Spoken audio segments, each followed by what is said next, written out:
राधे राधे। ओम नमो भगवते वासुदेवाय। ओम नमो भगवते वासुदेवाय।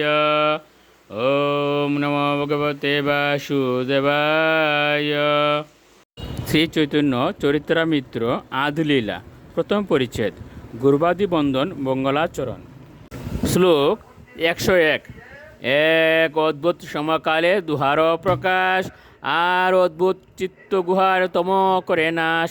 শ্লোকার্থ: এই দুই ভাই একই সময়ে প্রকাশিত হন, তা পরম আশ্চর্যজনক, এবং তারা যে হৃদয়ের গভীরতম প্রদেশের অজ্ঞান অন্ধকার দূর করে তত্ত্বজ্ঞানের আলোকে হৃদয়কে উদ্ভাসিত করেন, তাও অত্যন্ত আশ্চর্যজনক। শ্লোক 102।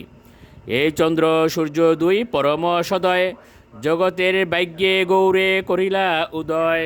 শ্লোকার্থ: এই দুই সূর্য ও চন্দ্র জগতের মানুষের প্রতি অত্যন্ত সদয়, সকলের মঙ্গলের জন্য তারা গৌরদেশের পূর্ব দিগন্তে উদিত হয়েছেন। শ্লোক 103। সেই দুই প্রভুর করি চরণ বন্দন, যাহা হইতে বিঘ্ন নাশ অভীষ্ট পূরণ।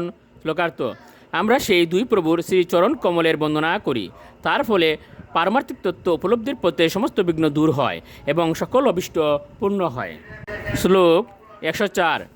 এই দুই শ্লোকে কইল মঙ্গল বন্দন, তৃতীয় শ্লোকের অর্থ শুনো সর্বজন।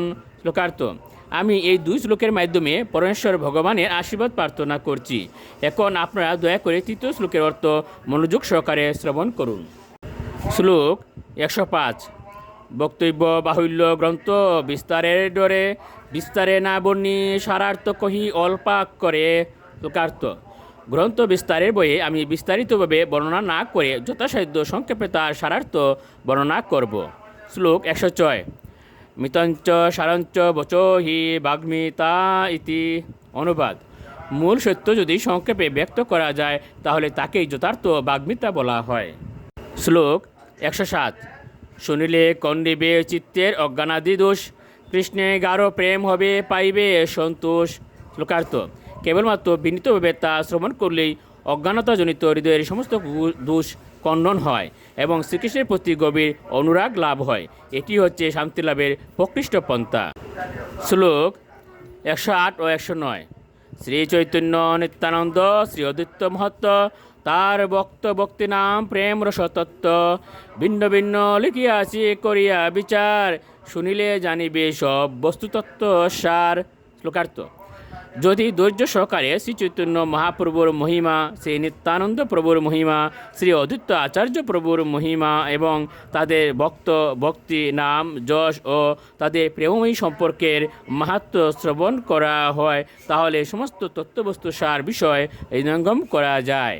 তাই আমি যুক্তি ও বিচারপূর্বক এই সমস্ত বিষয় শ্রী চৈতন্য চরিত্রামৃতে বর্ণনা করেছি। শ্লোক 110। শ্রীরূপ রঘুনাথ পদে যা রাস, চৈতন্য চরিত্রামৃত কহে কৃষ্ণ দাস। শ্লোকার্থ: শ্রী রূপ গোস্বামী ও শ্রী রঘুনাথ দাস গোস্বামীর শ্রী পাদপদ্মে আমার প্রণতি নিবেদন করে তাদের কৃপা প্রার্থনা করে এবং তাদের পদাঙ্ক অনুসরণপূর্বক আমি কৃষ্ণদাস শ্রী চৈতন্য চরিত্রামৃত বর্ণনা করছি। ইতি গুবার্দি বন্দন মঙ্গলাচরণ বর্ণনা করে শ্রী চৈতন্য চরিত্রামৃতের আদিলীলার প্রথম পরিচ্ছেদে ভক্তি বেদান্ত তাৎপর্য সমাপ্ত। রাধে রাধে।